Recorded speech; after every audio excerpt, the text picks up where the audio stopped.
Hello నమస్తే. హైడ్రా అంశంపైన తెలంగాణ రాష్ట్ర ప్రభుత్వం ఆత్మవంచన చేసుకున్నట్టు కనపడుతోంది.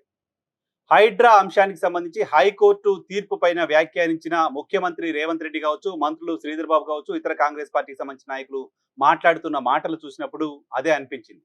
ఎందుకు ఆ మాట అంటున్నానంటే హైడ్రా నిన్న మొన్న హైకోర్టు చెప్పిన మాట హైడ్రాకు సంబంధించి రంగనాథ్‌ని తక్షణం పదవి నుంచి తప్పించండి అంటూ చీఫ్ సెక్రటరీకి ఆదేశాలు ఇచ్చింది అనిల్ కుమార్ ధర్మాసనం. జస్టిస్ అనిల్ కుమార్ ధర్మాసనం ఇచ్చిన ఈ ఆదేశాల పట్ల నిన్న ముఖ్యమంత్రి రేవంత్ రెడ్డి స్పందించారు. రాష్ట్ర ప్రభుత్వ అధినేతగా ఉన్న తనకు ఏ అధికారితో ఎక్కడ పని చేయించుకోవాలనే విచక్షణ ఉంటుంది. దాన్ని ఎవరూ ప్రశ్నించజాలరు. అయితే కోర్టులను కొంతమంది తప్పుదారి పట్టిస్తున్నారు. కొంతమంది కబ్జాదారులు, భూ కబ్జాదారులే కోర్టుల్లో పిటిషన్లు వేసి కోర్టులను కూడా తప్పుదారి పట్టిస్తున్నారు అంటూ ముఖ్యమంత్రి కామెంట్ చేశారు.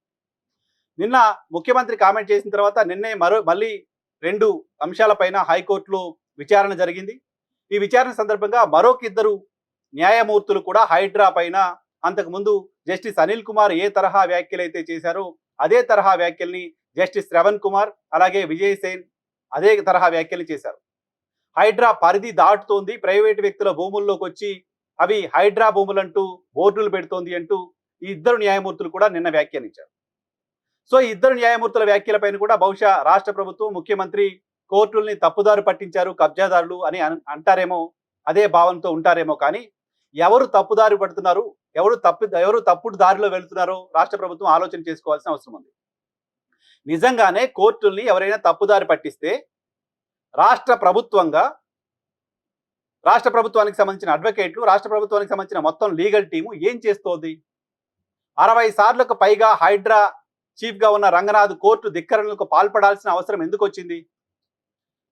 కోర్టుని ఎవరో తప్పుడు డాక్యుమెంట్స్తో తప్పుదారి పట్టిస్తే హైకోర్టు ఆ తప్పుదారిలో వెళ్తుంటే మీ దగ్గర ఉన్న సరైన డాక్యుమెంట్లు ఏంటో, మీ దగ్గర ఉన్న సరైన ఆధారాలు ఏంటో చూపించి హైకోర్టుని సరైన దారిలోకి తీసుకురావచ్చు కదా. కబ్జాదారులు తప్పుడు పత్రాలు హైకోర్టుకు సమర్పిస్తుంటే అవి తప్పుడు పత్రాలు, అవన్నీ అబద్ధాలు అని హైకోర్టు ముందు ప్రూవ్ చేయాల్సిన బాధ్యత రాష్ట్ర ప్రభుత్వం పైన, హైడ్రా పైన ఉంటుంది కదా. సో రాష్ట్ర ప్రభుత్వము హైడ్రా చేస్తున్న వాదనలో బలం లేకనే కదా హైకోర్టు ఈ తరహా వ్యాఖ్యలు చేసింది. హైకోర్టు ఈ వ్యాఖ్యలు చేయడం మొదటిసారి కాదు. 10ల సంఖ్యలో హైడ్రా పైన కమెంట్ చేసింది, 10ల సంఖ్యలో హైడ్రా తీరును తప్పుపట్టింది. అప్పుడెప్పుడు హైకోర్టుని తప్పుదారి పట్టిస్తున్నారు ఎవరో అని ఎందుకు ముఖ్యమంత్రికో రాష్ట్ర ప్రభుత్వానికో అనిపించలేదు? ఇప్పుడు మాత్రమే ఎందుకు అనిపించింది? హైకోర్టుకి సరైన సమాచారాన్ని హైడ్రా కావచ్చు, రాష్ట్ర ప్రభుత్వం కావచ్చు ఇవ్వకపోవడాన్ని ఏమనుకోవాలి? హైడ్రా దగ్గర, రాష్ట్ర ప్రభుత్వం దగ్గర సరైన సమాచారం లేదనే కదా అనుకోవాలి. అంటే హైకోర్టుని కూడా తప్పుపడుతుందా రాష్ట్ర ప్రభుత్వం? హైకోర్టు తప్పుడు డాక్యుమెంట్లను బేస్ చేసుకొని, తప్పుడు సమాచారాన్ని బేస్ చేసుకొని తీర్పులు ఇస్తోంది అని రాష్ట్ర ప్రభుత్వం చెప్పదలుచుకుందా? రాష్ట్ర ప్రభుత్వానికి సంబంధించిన ఉద్దేశం ఏంటో అర్థం కావట్లేదు. రాష్ట్ర ప్రభుత్వం మాట్లాడుతున్న మాటలు రాష్ట్ర ప్రభుత్వానికి యొక్క ప్రతిష్టని మరింత దిగజార్చేలా ఉన్నాయి తప్ప రాష్ట్ర ప్రభుత్వానికి సంబంధించిన ప్రతిష్టని పెంచేలా లేవు. ముఖ్యమంత్రి హైకోర్టుని తప్పుదారి పట్టించారు కొంతమంది అని చెప్తున్నారు. హైకోర్టుని సరైన దారిలో పట్టించే తరహా డాక్యుమెంట్స్ ని ముఖ్యమంత్రి, రాష్ట్ర ప్రభుత్వం ఎందుకు సమర్పించలేదు హైకోర్టుకి అనే ప్రశ్నకి ఆన్సర్ చెప్పాల్సి ఉంటుంది కదా.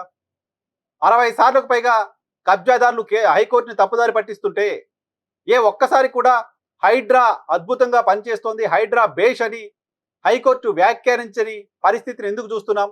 ఒక్కసారి కూడా హైకోర్టు ముందు మీరు చేస్తుంది సరైనదేనని ఎందుకు అనిపించలేకపోయారు?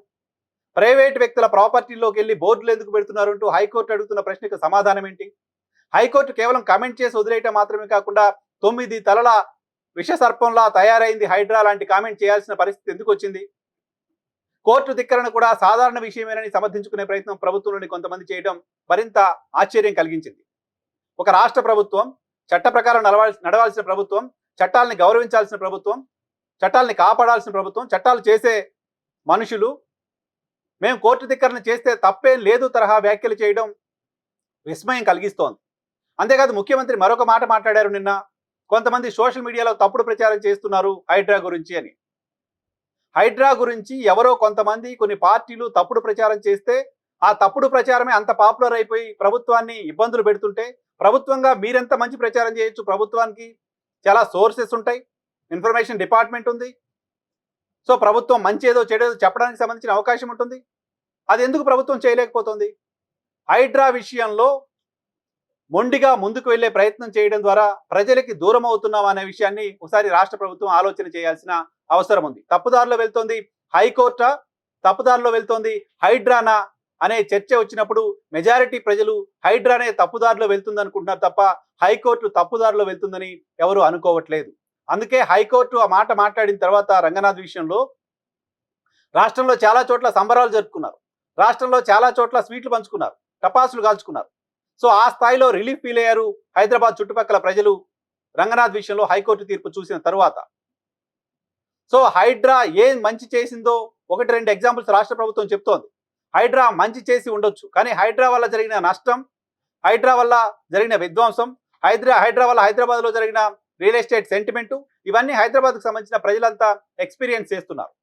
ఆత్మవంచన అనే పదాన్ని మొదట్లోనే ఎందుకు వాడానంటే, ఢిల్లీలో కాక్రోచ్ జనతా పార్టీ పేరుతో విద్యార్థులు ఆందోళన చేస్తున్న సందర్భంగా భారతీయ జనతా పార్టీ కూడా 20 రోజులుగా, నెల రోజులుగా ఇదే క్యాంపెయిన్ చేసింది. కాక్రోచ్ జనతా పార్టీని పట్టించుకోవాల్సిన అవసరం లేదండి. దేశ ద్రోహుల ఉద్యమం ఉంది, పాకిస్తాన్ దీని వెనక ఉందండి, చైనా దీని వెనక ఉందండి. సో ఈ రకంగా ఉద్యమం పైన రకరకాల కామెంట్స్ని చేస్తూ వచ్చింది. చివరికి ఆ ఉద్యమానికి తలొగ్గి తమ మంత్రిని రాజీనామా చేయించాల్సి వచ్చింది. తమ మంత్రి చేత రాజీనామా చేయించిన తర్వాత కూడా దేశవ్యాప్తంగా మోదీ సర్కారు డిఫేమ్ అయిపోయింది కాక్రోచ్ జనతా పార్టీ విద్యార్థుల ఆందోళనతో. సో కంటిన్యూస్ గా గతంలో రైతు చట్టాల అంశానికి సంబంధించి మొండిగా వ్యవహరించి ఆ తర్వాత ఏ రకంగా మోదీ సర్కార్ ఇబ్బందులు పడిందో, నీటి పరీక్ష అంశానికి సంబంధించి విద్యార్థుల ఉద్యమాన్ని మొదట్లో తక్కువగా చేసి పట్టించుకున్నట్టుగా చేసి, ఆ విద్యార్థుల ఉద్యమానికి సంబంధించి హైకోర్టు చేసిన కామెంట్లు కూడా దేశ ప్రజల్లో విద్యార్థుల్లో ఆగ్రహాన్ని తెప్పించిన తర్వాత ఇప్పుడు సుప్రీంకోర్టు చేస్తున్న కామెంట్స్ చూస్తున్నాం, కేంద్ర ప్రభుత్వం తీసుకుంటున్న చర్యలు చూస్తున్నాం. ఆలస్యంగా చర్యలు తీసుకోవడం వల్ల నష్టం తగ్గకపోగా మరింత పెరిగింది. అది ఏమాత్రం రాజకీయంగా కూడా ఉపయోగపడలేదు కేంద్ర ప్రభుత్వానికి, మోదీ సర్కార్కి. కాబట్టి తెలంగాణలోని కాంగ్రెస్ సర్కార్ కూడా హైడ్రా విషయంలో మొండిగా వెళ్లే కంటే హైడ్రా వల్ల జరుగుతున్న నష్టం ఏంటో తెలుసుకునే ప్రయత్నం చేస్తే మంచిది. హైకోర్టు ఆదేశాలను గౌరవించి అధికారిని మారిస్తే మంచిది.